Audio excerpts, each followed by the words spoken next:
Here's Annie Martin with her top 3 tips for avoiding conflict. Number 1 is to take a leaf out of the book of this dog with that treat on his nose and to respond and not to react.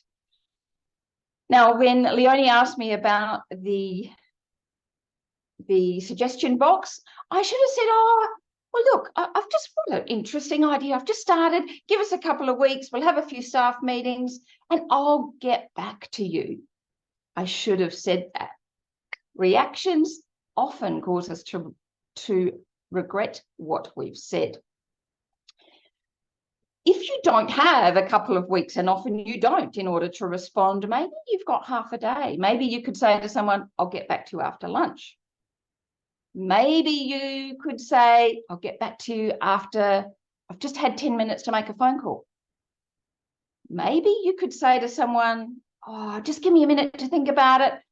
And in emergencies, and there were many at the school I was at, if you've got 2 seconds to make a decision, see if you can't take one of those seconds to think about responding and not reacting. Hey, we're all Toastmasters. Think of it like the pauses in your speech to work out what you're going to say next, so you don't regret what comes out of your mouth. The second thing I learned was about mood. How many times do you hear people say, the boss was in a bad mood and I can't work for them? I learned that my mood, regardless of how I felt, had to be as consistent as it possibly could. Every day I greeted people in the same way, every day. And that becomes incredibly important in leadership.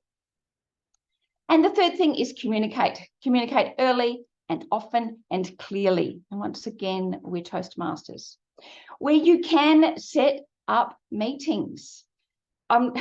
It's a fine line, but it is better to communicate regularly in short bursts than to let things slide. And when I walked into the school, the state of the staff meetings were pretty terrible. They started late. There wasn't an agenda. They weren't shared properly. And I came in like a Toastmaster with that agenda, and I started on time, and I kept the meetings quite short, but it regularly came together so we felt like a team.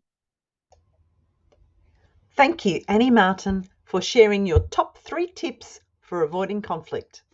Number 1, respond, not react.